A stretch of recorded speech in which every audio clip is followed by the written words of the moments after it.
Yeah, thanks for having me today. I'm excited to talk to you all about sleep and Parkinson's disease. Mostly we're going to be focusing on things that are issues related to sleep and Parkinson's disease that cause people trouble sleeping at night, but there'll be some other issues as well. Going to the next slide.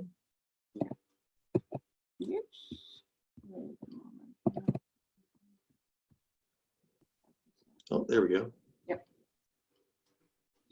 All right. So yeah, like she said, I grew up in South Carolina. Went to Medical University of South Carolina, Emory University, Cleveland Clinic. I'm now the chief manager at Tranquility Sleep Specialists in Knoxville, Tennessee. Next slide.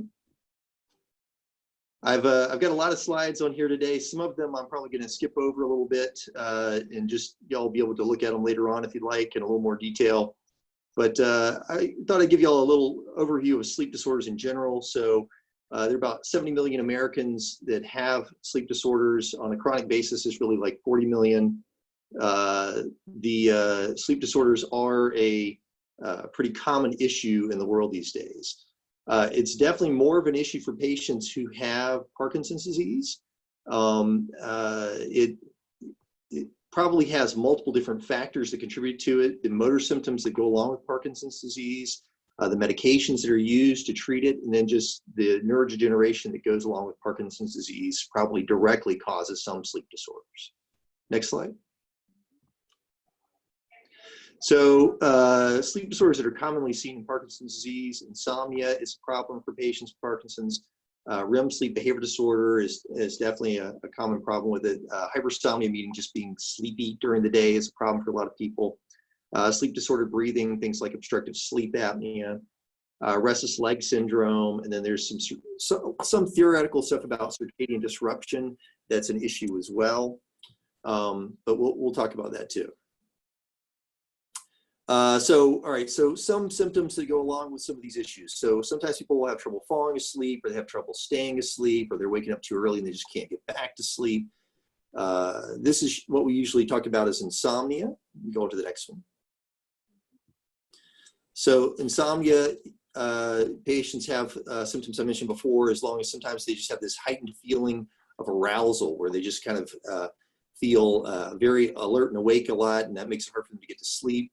They can have racing thoughts, agitated mind, might feel sleepy basically until they get into bed, and then they're no longer sleepy. There's usually a lot of concern about this in patients. You can get depressed mood during the day, fatigue, problems with attention, errors that happen because people are fatigued, headaches, tension problems, and a lot of problems with GI symptoms where people have upset stomach. Let's go on to the next one. So insomnia is a pretty common complaint for older adults in general. About 40% of people over the age of 60 do have issues with this. It's actually associated with falls in older adults as well. Strangely, what people were always concerned about for a long time was using medications in older patients and possibly making them more likely to have falls related to the medications. In studies, it actually didn't work out that way. It worked out that you were less likely to have a fall if you had your insomnia treated with medication. Next slide. So it's a pretty common problem. About a third of adults will have a problem with it at some point. 10 to 15% of the population has it on a chronic basis. It can be something that's short term, or it can be a chronic problem. Next slide. Women are at increased risk. Patients are at increased risk as they get older. There's a lot of medical problems, sleep problems, psychiatric problems that can be comorbid with it. And we usually classify it as acute, chronic, primary, meaning just caused by problems with insomnia, or secondary, where it's caused by something else. Next slide. There are several different types of insomnia. We kind of subclassify because it helps you a little bit with treatment. But for most patients, really the type of insomnia you have isn't so much important to the patient as it is to the provider who's trying to treat it. Next slide. So more specifically in Parkinson's disease, about 80% of patients with Parkinson's disease have insomnia issues. Sleep maintenance insomnia is really the most common problem, which basically means that you have trouble staying asleep at night. Again, motor symptoms can contribute to this. Some of the medications will sometimes contribute to issues with it. If they have other sleep disorders, that can contribute to it. Frequent urination at night can also be an issue. And then there's probably some aspect of it where just damage to the brain related to Parkinson's disease may cause insomnia as well. And of course, depression is a common symptom that happens with Parkinson's. So yeah, we usually evaluate this with a history physical. We will talk about behaviors people have surrounding sleep or around their rituals related to nighttime. A lot of medical conditions people have, we need to find out about those because that can affect insomnia. The medicines people are taking, if they're using any substances, alcohol can definitely play a role with insomnia. And there's ways we evaluate it. Sometimes we get people to fill out what's called a sleep log. We occasionally use sleep studies where people sleep in the sleep lab, but usually not for this situation. And there's something called actigraphy, which is very similar to the watches a lot of people wear now that give them data about their sleep. Sometimes we do have patients use those. We basically categorize treatment into either behavioral or pharmacologic treatment. Next slide. There we go. So behavioral treatment is actually the better treatment for insomnia. There's different things that we do for it. So we call some of them stimulus control, which is basically where you just try to get rid of things that might make you not think of the bed as a place to sleep. Sleep restriction therapy works pretty well, where you reduce the amount of time people get to spend in bed. Cognitive behavioral therapy, though, is really kind of the best treatment we have for insomnia at this point. Next slide. Non-pharmacologic interventions that we use more specifically in Parkinson's disease. We do try to get people to increase daytime activity because that can be an issue sometimes. That, again, comes into this idea that circadian rhythms can be thrown off some by Parkinson's disease. We try to get people to avoid naps during the day as much as they can. Light exposure, which we'll talk about a little bit later on. There's been some studies that suggest light exposure really does help patients with Parkinson's disease sleep better at night. And of course, cognitive behavioral therapy is still the best treatment overall. Ooh, there we go. I'm gonna just let y'all review these a little bit later on. These are just kind of general tips that people can use to try to avoid having trouble with insomnia over time. And I just thought I'd put it in there, that in there so y'all could review that. It's a little extra information for you there. Go ahead to the next one. So pharmacologic treatments in general for insomnia, we talk about over-the-counter medications, which short-term are usually okay. Prescription hypnotics do have a lot of issues with them. I think people think they're going to be more effective than they actually are in studies. There's a big conference that they have every year for sleep medicine that's called SLEEP. And at the SLEEP conference, they usually divide up insomnia treatments into behavioral and pharmacologic. So you will go to presentations with poster boards, and one side will have the pharmacologic treatments. Those have all been paid for by big industries, and they are beautiful presentations that are all in full color and everything. And then the other side is the behavioral treatments, and there's no funding behind it, basically. So there's all these little pieces of paper stuck up on the poster boards and that sort of thing. And it's always kind of ironic because the treatment that's more likely to work is actually the treatment that it doesn't really get very much funding, and so they don't have very flashy displays there. So a lot of times we're having to compete against advertising by the pharmaceutical companies to really kind of get people to try the better treatment, which is really the behavioral treatments. Go to the next one for me. So Parkinson's disease, more specifically for pharmacologic treatments, has not been studied very well. There is some evidence that Lunesta works fairly well for this. That's about the only one of the normal sleep aids that has really had some studies behind it. There are some studies that suggest if there's some mental illness issues going along with Parkinson's disease, Seroquel and doxepin will work pretty well.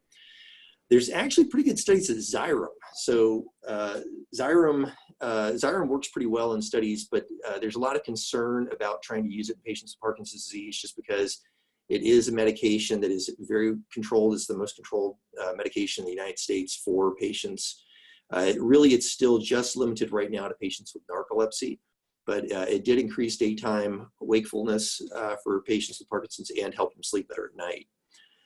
Long-acting dopamine agonists can really help if the patient is having problems overnight, where they're developing symptoms during the night of their movement issues. And deep brain stimulators actually do help with insomnia issues. There's like I said, there's lots of different issues about sleep medications. Really, I don't think most people in the general public realize that long-term there's all these issues with these medicines, including increased risk of death overall, and there's a lot of side effects, driving impairment the next day.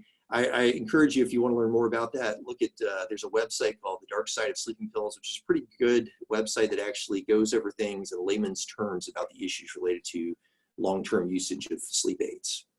Next slide. Again, cognitive behavioral therapy is really more effective. It doesn't have any side effects. It's cheaper. It gives a more normal night of sleep. So that's generally what we encourage people to do. The problem is that a lot of parts of the United States have 0 psychologists who are trained in it. And technically, Knoxville only has 2. So we're lucky to have 2 in Knoxville. Next slide. So yeah, these, again, I have a couple of slides here. They're really just healthy tips about sleep in general for insomnia that y'all might want to review later on. I just thought I'd include those so people could look at those if they were interested later on. You've got 2 or 3 that's got the, yeah, go on to the next one there. So, all right, so the next thing I wanted to talk about is REM sleep behavior disorder. So REM sleep behavior disorder, patients with this will have abnormal behaviors that occur during the night during REM sleep. Basically, it will appear they're acting out a dream. You frequently have patients who will be dreaming that they're being chased by someone, and you'll see their legs actually moving like they're running in the bed. It's not uncommon for the bed partner to actually get injured, or for the patient to get injured. It really usually doesn't make people tired the next day. It's kind of the surprising part. Next slide. It's usually seen in older males. It's pretty uncommon issue, 0.5% of the population. And I still think that 0.5% of the population, every time I see that, it's probably an overestimate, actually. It can occur by itself or with Parkinson's disease. 50% of patients who have Parkinson's disease actually end up having REM sleep behavior disorder. So it's definitely a common issue for patients with REM sleep behavior disorder. And again, injury is always kind of the big thing you're worried about with it. So just a couple of examples of things I've seen over the years. I had a patient who dreamed that he was playing football, and he had the ball underneath his arm, and he was running for a touchdown.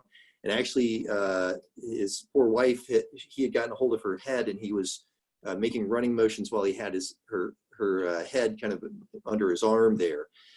So that's the sort of thing that happens sometimes is when people are acting out the dreams, they or the bed partner will get injured. Next slide. Again, it can be dangerous just because, you know, people will actually injure themselves or somebody else because of the visions that they're having during this, or the dreams that they're having. Next slide. I did have a patient who thought there was a snake in the room and got a hold of a gun that he had in the room and shot himself in the foot. And that was several years ago. I've also had patients who have had issues where they were dreaming about being in the military, and they jumped out of the bed and ran into a wall and that sort of thing. So it can be a pretty dangerous problem. So usually this is treated with medications. You're trying to get control of it because of the safety issues involved. A lot of times people do have to put cushioning around the bed. They have to remove dangerous objects from the room. The spouse may have to sleep in a different room. Sometimes they have to put the bed on the floor. Deep brain stimulator doesn't usually help with this in patients with Parkinson's. Medications are almost always what you have to do. Usually with patients with Parkinson's, I try to use melatonin if I can, just because it will work sometimes, and it's not going to have a lot of side effects for them. Clonazepam always works if that doesn't work, and then you get into other things after that that are very much sort of medicines that sometimes work but not always.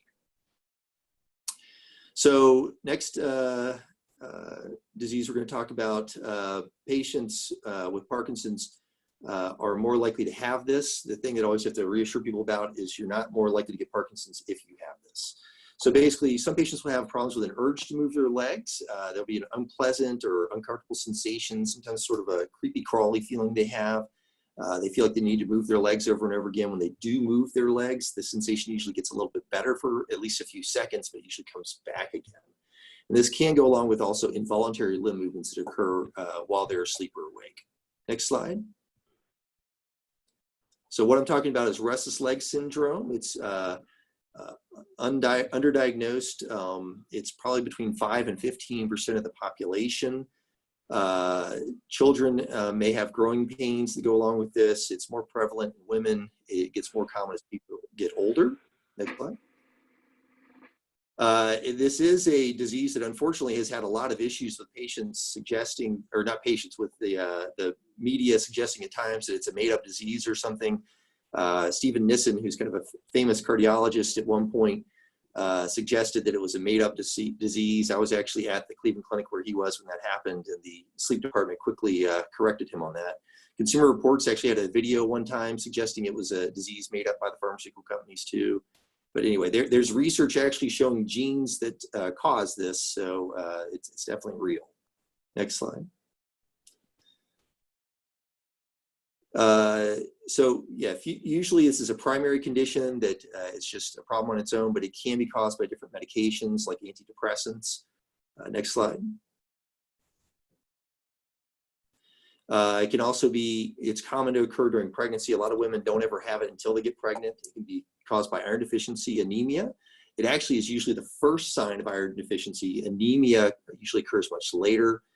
Patients with renal disease have it, and of course, patients with Parkinson's disease are more likely to have it. So really, you just get a history from patients. Usually you will do a little exam to see if there's any neuropathy.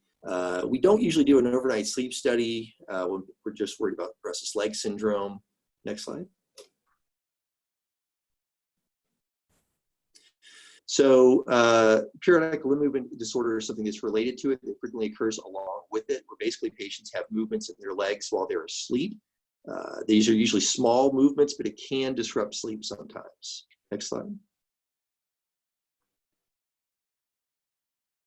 So there are definitely treatments available for restless leg syndrome. Some patients do well with just a warm bath in the evenings before they get into bed. Some patients just need massaging of their legs, that sort of thing. But a lot of patients are going to end up on medications for this. If patients have iron deficiency, then usually over time, it'll get better with treatment of the iron deficiency. B12 deficiency can do it, sometimes folate deficiency, but these are all kind of, the iron deficiency is the most common cause for it other than just primary restless leg syndrome. The dopaminergic agents were originally the first things that we used to treat this. They are falling out of favor now. Gabapentin has really become the primary treatment for this disease. Mirapex, Requip, Cinemet, or Tigatine patches, the Nupro patches, those can all work. It used to be recommended that a third-line therapy would be hypnotics, but we now know that a lot of these patients who end up doing sleepwalking on hypnotics are doing that because they have restless leg syndrome and they're taking a hypnotic. In Parkinson's disease, again, it's more common for patients with Parkinson's disease to have restless leg syndrome. Deep brain stimulators do help, and medications may help as well. But that can get a little bit tricky when you're trying to balance the dopamine agonists just right for that. Another problem that is common for patients with Parkinson's disease, it actually isn't any more common than the general population. It just can be more of a issue to treat when patients have Parkinson's. Basically, when people have problems with sleepiness, fatigue, snoring, people are seeing them stop breathing at night. Sometimes people are giving them an elbow to jab them to say roll over because they're snoring at night. Go on to the next slide. So basically, this is all describing what we call obstructive sleep apnea. Obstructive sleep apnea is where people have decreases or complete stoppages in their breathing during the night because their airway gets blocked. There's collapse in the airway. That causes them to either wake up for a few seconds or their oxygen levels drop during the night. Next slide. It's fairly common in the United States. There's some studies recently that suggest it's becoming more common, probably because Americans are getting bigger. Right now, there's thought to be about 18 to 20 million people in America who have it. Weight can play a role with it. Men are more likely to get it. Women become more likely to get it after menopause. Sometimes there's a physical abnormality in the upper airway that causes it. Other symptoms you'll see sometimes with it, patients will get headaches and depression, makes you more likely to have heart attacks, strokes, high blood pressure, diabetes. There's a whole bunch of different disorders that go along with it long term. So patients with Parkinson's disease are more likely to have obstructive sleep apnea. They're actually also more likely to have central sleep apnea. It's not really related to weight in Parkinson's disease patients. It probably has more to do with losing tone in the airway related to the disorder. It doesn't really correlate well with sleepiness in patients with Parkinson's, which is a little unusual. But positive airway pressure usually helps, which is usually the primary treatment for it. We usually do a sleep study in the lab to diagnose it. Sometimes we can do ones that you do at home, but usually it's a study in the lab. Next one. There's a bunch of different treatments out there. The one we primarily use in Parkinson's disease is positive airway pressure, which involves a little mask that goes under the nose or around the nose, and there's a tube that goes a little machine beside the bed. Go to the next slide. The machines really blow in air and hold the airway open. Next slide. Again, this is the gold standard, really, one of these machines like this. Next slide. There's various different mask interfaces that go under people's noses or around them. Next slide. And the next one, so that's a full face mask, and there's also nasal masks going into people's noses. So we usually are able to find some sort of mask that will work for just about everybody. It is a little more challenging as patients get older, especially if you do have something like Parkinson's disease. Claustrophobia can be an issue. Nasal congestion can be an issue. A lot of times lack of dexterity or neurocognitive problems can be an issue. So you really have to support patients a lot when they're trying to use it if they have those sorts of problems going on. Weight loss, avoiding alcohol and nicotine can help sometimes. Sleeping on your side can help some. Sleep medicines usually make it worse. Next. There's also oral appliances people sometimes will use. There are surgeries that ear, nose, and throat doctors do. If anybody ever talks about a laser-assisted uvuloplasty, though, just say no. That actually ended up making it worse on average. All right, so then a related issue is patients who usually don't snore, but people will see them stop breathing or they'll wake up gasping for air. Next slide. And that's called central sleep apnea. I'm just going to mention it briefly. Patients have problems where they'll hold their breath repeatedly at night. This is mostly seen as people get older. It's much more common when people have atrial fibrillation, heart failure, or stroke. Renal failure, sometimes you'll see it too. Opiate medications can cause it. And people are more likely to get it if they have Parkinson's disease or multiple system atrophy.